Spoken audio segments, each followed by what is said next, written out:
My name is Vizzy. Welcome to the channel. Today's adventure, we're exploring the Wright Brothers National Memorial here in North Carolina.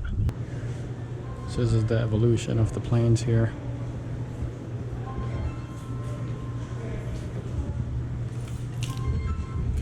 And it all started with a bird, imitating nature.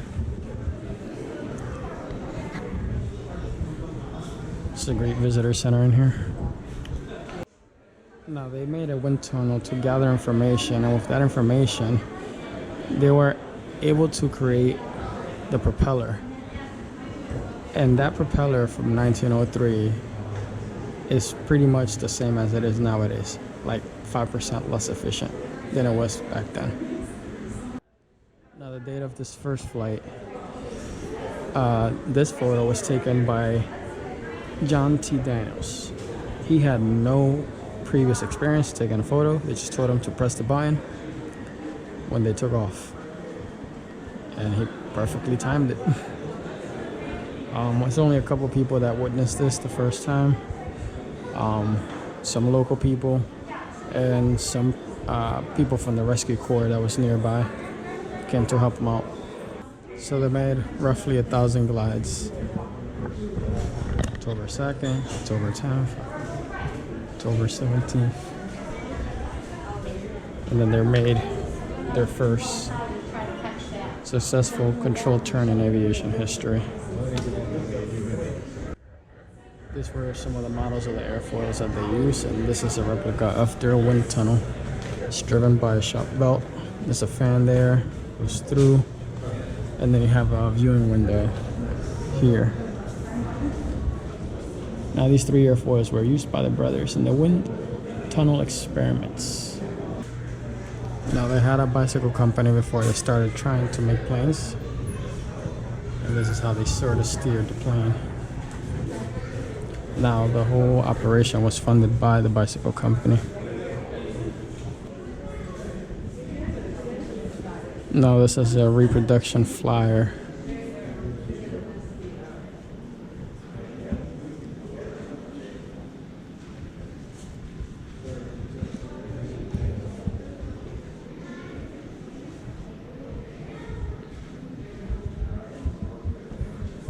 So the first engine was constructed out of aluminum alloy. This is what survived of it. Now this was enough to power the first powered flight. So it was 4-cylinder, was 12 horsepower, 1,200 revolutions per minute, 170 pounds. Which came under their specifications of 200 pounds. Now here's a piece of the actual fabric from their first flight.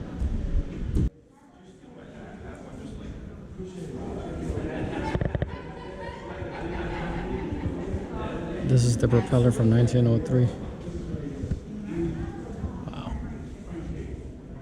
So they came here for the wind, the sand, and the isolation. The wind was for the gliders and experiments. The sand was for soft landing. And the isolation is to keep a little bit of privacy from the general public. Now the brothers during 1901 and 1902 lived in this little shed here and built the plane here. And in 1903 they tested it here.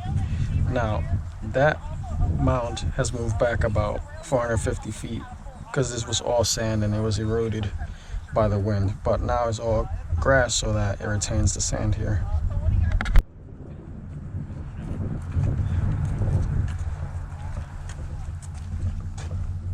Now this is a replica of where the Wright Brothers lived from 1901 to 1902 while they worked on their gliders and planes.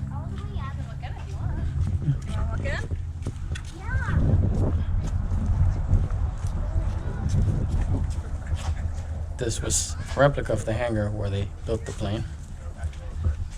Now that hill up there was used for the gliders before they had any motorized power to the plane itself. So that first flight was done by Orville. Went from there to this first plaque here. That was 120 feet.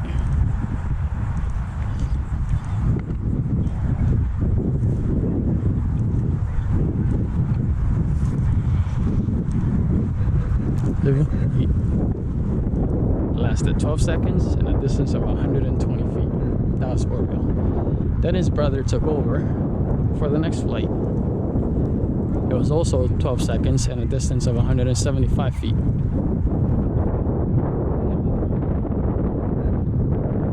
Then the third flight was by Orville, and it was 15 seconds and a distance of 200 feet.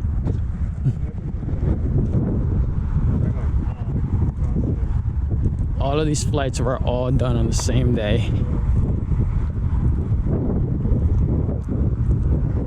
Now, all of this was self-funded by their bike shop, and nobody wanted to build an engine for them, so somebody built an engine for them that came under the specifications. Was under 200 pounds with at least 8 horsepower.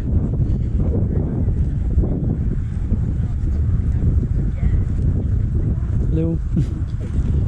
Yeah, 200 or under 200 pounds and at least 8 horsepower. It ended up being under the 200 pounds and 12 horsepower. Now this last marker all the way down here, you see, is the last attempt that I did and the longest one. This feels like a long distance. Imagine being the one on the driver's seat of the plane, because there was supposed to be water out there beyond those trees. And this was the end of the 4th flight. 59 seconds at a distance of 852 feet. Seems like Wilbur redeemed himself. That's crazy. And to think now that we have airplanes. Oh man. It all started with a glider and an idea, huh?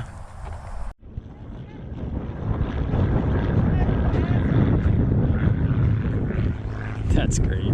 Now let's walk up to the top of this hill. This hill here is called Big Kill Double. And they tricked up this hill tons and tons and tons and tons of times to do glider experiments. And eventually in 1902, they put some rudders in there and they were able to do a controlled turn with their glider. Then they moved on to bigger things, like a motorized one.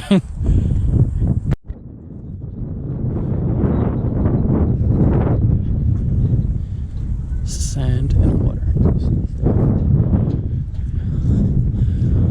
Over right and over right.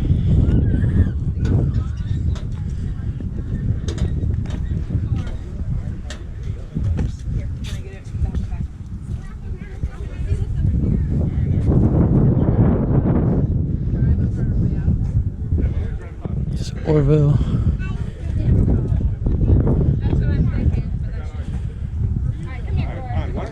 This is Wilbur.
Now the name of that airport is First Flight Airport.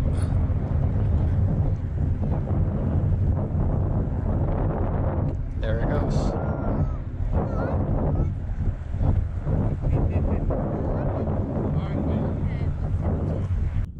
That's a wrap for that adventure. If you enjoyed it, like, comment, share, subscribe, and I'll catch you on the next one.